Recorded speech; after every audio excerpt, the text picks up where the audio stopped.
वो लोगों का नफरत अंगेज बिहेवियर है हमसे। मतलब कि लोग इतनी नफरत से हमारे साथ वो ट्रीट करते हैं, हमें इतनी नफरत से हमसे बात करते हैं, ऐसे हमसे दूर भागते हैं जैसे हम कोई छूते हैं, या हम पता नहीं अब नॉर्मल हैं, या पता नहीं हम उनके सर में कोई ईंट मार देंगे, या पता नहीं हम उनके साथ क्या सलूक करेंगे। ऐसा नहीं है। जगह तो दें आप मुआशरे में आने की। अगर आप हमें जगह नहीं देंगे तो हम ऐसे बिकते जाएंगे, हमें कोई खरीदता रहेगा, हम ऐसे ही एक जुल्म की चक्की में पिसते रहेंगे। और ये सब कुछ इसीलिए क्योंकि मुआशरे में जगह नहीं देता। गुरु जब हमें कहता है कि जाओ मुआशरे में, कहाँ जगह तुम्हारे पास, तुमने यहाँ नहीं बिकना तो जाओ जाओ, कहाँ जाओगे? तो वो उसके पास तो कोई जवाब नहीं है कहाँ जाएगी।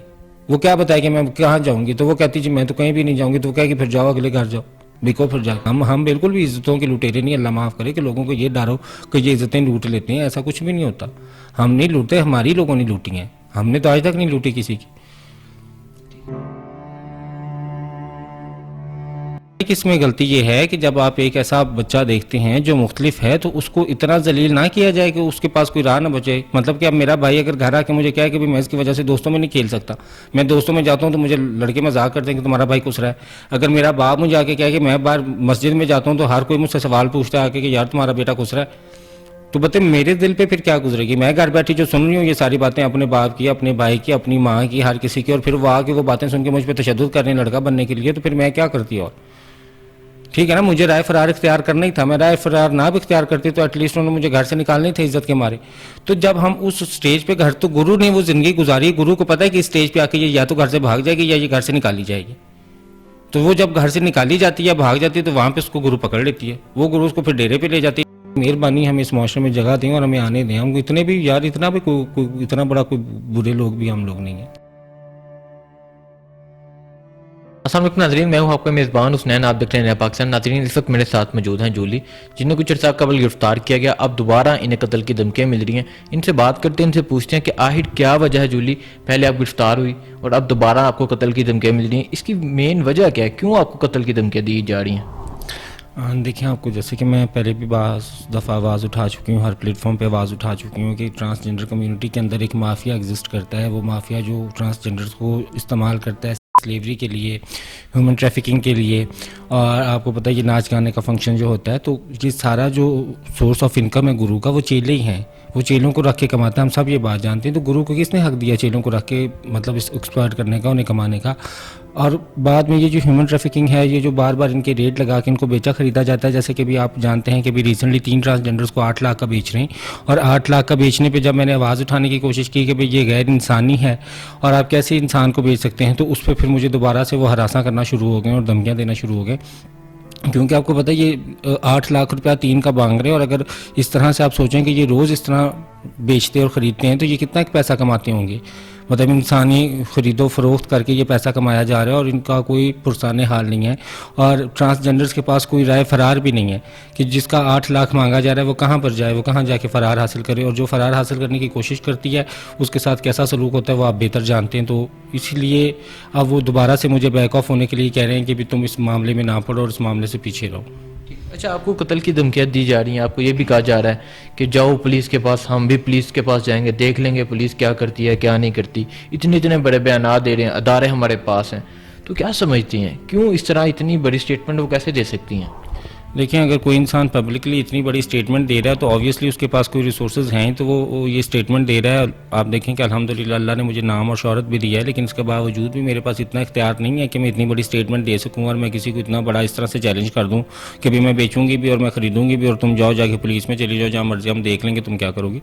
तो मुझे नहीं पता कि उन्होंने ये इतना बड़ा दावा किस बुनियाद पर किया है, उनके पास कौन से रिसोर्सेज हैं, लेकिन उनके पास ऑब्वियसली पैसा है तो ताकत तो है। अगर वो 8-8 लाख का ट्रांस बेच रही हैं और अगर वो 10-10 लाख का ट्रांस बेच रही हैं और ये कारोबार मुसलसल चल रहा है तो वो पैसा कहाँ है? वो आपने इसके अलावा आवाज़ उठाई तो आपको कत्ल की धमकियां दी जा रही हैं, तो क्या कहते हैं आप इसके बारे में? क्या कहते हैं? देखें, अब जारी बात है, माफिया जो एक पैसा कमा रहा है जिसका सोर्स ऑफ आपको किसी ने सपोर्ट नहीं किया?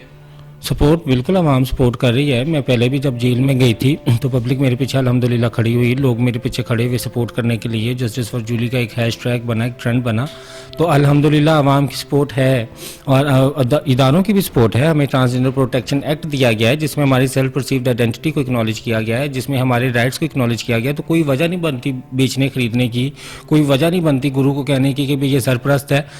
आप मुझे ये बताएं कि गुरु को किसने इख्तियार दिया है कि वो 6, 7, 8 इंसानों को पास रखे और एक्सप्लॉइट करे। मतलब कि अदालत में एक सरपरस्ती का कानून मौजूद है। जब आप अदालत में जाएं, जाके आप सरपरस्ती के लिए बताएं कि मैं खुद भीख मांगती हूँ तो मुझे 7-8 लोगों की सरपरस्ती दें, तो देगी अदालत? अदालत तो कभी आपको सरपरस्ती नहीं ना देगी।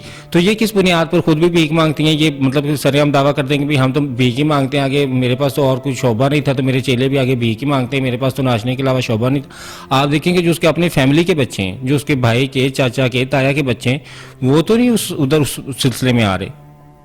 वो तो उसके डेरे पे नहीं नाचने आ रहे, वो तो उसके डेरे पे नहीं एक्सप्लॉयटेशन, सेक्स वर्किंग, बैगिंग के लिए आ रहे। उसके डेरे पे कौन आ रहा है? उसके डेरे पे लोगों के बच्चे आ रहे हैं। तो अपने बच्चों, अपने खानदान के बच्चों को तो वहाँ नहीं लेके आ रही ना गुरु, वो तो बाहर के बच्चों को लेके आ रही है। और वो बिल्कुल एक एक्सप्लॉयटेशन है बच्चों को। आप देखें, एक बच्चा है, उसका कच्चा ज़हन, आप उसको पकड़ लें, आप उसको ले जाएं, उसको आप सुहाने ख्वाब दिखाएं, आप उसको एक्सप्लॉयट कर रही हैं, आप उसको मुख्तलिफ तरीके से ज़हनी तौर पर उसको टॉर्चर कर रही हैं। आप मुझे ये बताएं कि ये जो सारा ड्रग हो रहा है, जो ड्रग अब्यूज़ हैं, जो ट्रांसजेंडर नशा कर रहे हैं, वो घरों पे तो नहीं कर रहे ना, वो गुरु के डेरे पे ही हो रहा है। अगर यहाँ पे कत्लो गारत हो रहा है तो कत्लो गारत ख्वाजा सराओं के घरों में तो नहीं हो रहा। घरों में तो बहुत कम केसेस आपको मिलेंगे, 1, 2, 3, लेकिन ज़्यादातर केसेस जो डेरे पे कत्ल हो जाता है और नामालूम अफराद कर जाते हैं। तो वो नामालूम अफराद कौन होते हैं? क्यों नहीं पूछा जाता गुरु से कि अगर आपकी सरपरस्ती में ये एक ट्रांसजेंडर 20-22 साल से रह रहा था तो आखिर वो नामालूम अफराद कौन थे? कुछ तो पता हो, कुछ तो सरपरस्ती हो। तो इसलिए ये एक माफिया है जिसके खिलाफ मैंने आवाज़ उठाई है। अल्लाह के सुपुर्द में, अब अल्लाह के आसरे पे मैंने तो आवाज़ उठाई है। देखें, इंसान हक की राह में मार जाए तो इससे बड़ी क्या खुशकिस्मती है मुसलमान के लिए। तो ऐसा नहीं हो सकता कि मैं अपनी आंखों से इतने इंसान बिकते देखूँ और मैं खामोश रहूँ। अच्छा जूली, ये बताएं कि ये गुरु कल्चर है क्या?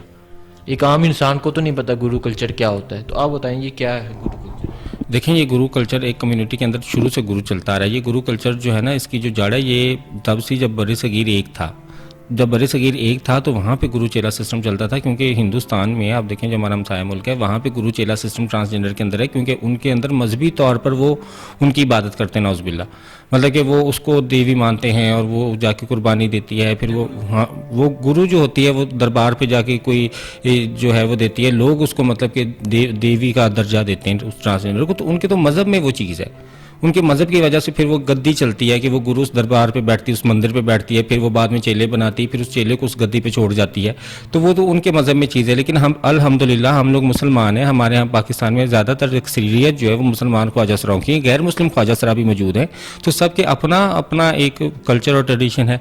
तो अल्हम्दुलिल्लाह मुसलमान होने के नाते हम तो इस चीज़ को प्रमोट और सपोर्ट नहीं करेंगे। हमारे तो माँ बाप हैं, हमारे बहन भाई हैं, हमारा एक फैमिली वैल्यू सिस्टम है। हम उस फैमिली वैल्यू सिस्टम के अंदर रहना चाहते हैं।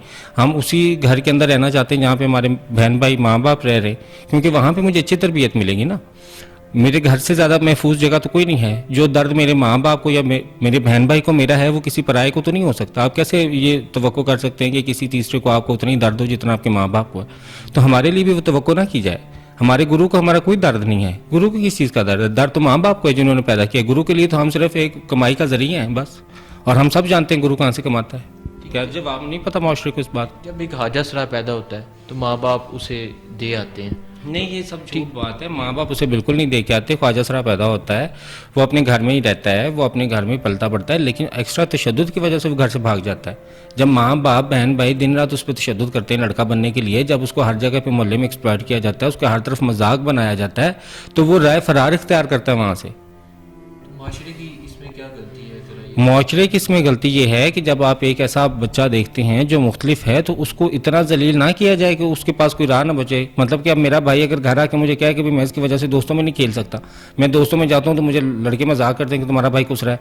अगर मेरा बाप मुझे आके कहे कि मैं बाहर मस्जिद में जाता हूँ तो हर कोई मुझसे सवाल पूछता है आके कि यार तुम्हारा बेटा खुश रहा है, तो बता मेरे दिल पे फिर क्या गुजरेगी? मैं घर बैठी जो सुन रही हूँ ये सारी बातें अपने बाप की, अपने भाई की, अपनी माँ की, हर किसी की, और फिर वो आके वो बातें सुन के मुझ पर तशद्दुद कर रहे हैं लड़का बनने के लिए, तो फिर मैं क्या करती? और ठीक है ना, मुझे राय फरार इख्तियार करना ही था। मैं राय फरार ना भी इख्तियार करती तो एटलीस्ट उन्होंने मुझे घर से निकालने थे इज्जत के मारे। तो जब हम उस स्टेज पे, घर तो गुरु ने वो जिंदगी गुजारी, गुरु को पता है कि इस स्टेज पे आके ये या तो घर से भाग जाएगी या ये घर से निकाली जाएगी। तो वो जब घर से निकाली जाती है, भाग जाती है, तो वहाँ पे उसको गुरु पकड़ लेती है। वो गुरु उसको फिर डेरे पे ले जाती है, डेरे पे जाके फिर वो कैद हो जाती है। फिर आपके सामने ही है कि अभी जैसे वो ऐलान करते हैं कि भाई खबरदार किसी ने बात की या कुछ मिली या किसी ने हाथ मिला तो मार टाक ले लेंगी। तो ये तो सिर्फ सीधा सीधा गुनाह कर दिया ना कि भाई मैं ये ऐलान कर दूं कि भाई एक इंसान से अगर कोई मिलेगा तो मैं उसे 8 लाख रुपया ले लूँगी, तो इसका क्या मतलब बनता है? इतने दिन हो गए तो क्या हमारे अदारे जो हैं वो हरकत में नहीं आते? एक बच्चे को अगर गिरफ्तार किया जाए, एक बच्चे को बेचा जाए तो हमारे अदारे हरकत में आ जाते हैं। एक ट्रांसजेंडर, वो भी इस कम्युनिटी का हिस्सा है, वो भी एक इंसान है, अगर उसे बेचा जाता है, उसके रेट सरेआम लगाए जाते हैं, तो हमारे जो अदारे हैं वो हरकत में नहीं आते। देखें, इदारे ने हमारे लिए हकूक़ बनाए हैं, हमारे लिए ट्रांसजेंडर प्रोटेक्शन एक्ट बनाया गया है, वो हमारे लिए बनाया गया ना, हमारे हकूक़ को महफूज बनाने के लिए बनाया गया है। अब हम पे ये मुनहसर है कि हम आवाज़ उठाते हैं या नहीं उठाते, हम उस हक को लेते हैं या नहीं लेते। पहले तो इस चीज़ को चैलेंज ही नहीं किया जा रहा। जब तक कोई केस रिपोर्ट ही नहीं होगा तो इदारा हरकत में कैसे आएगा?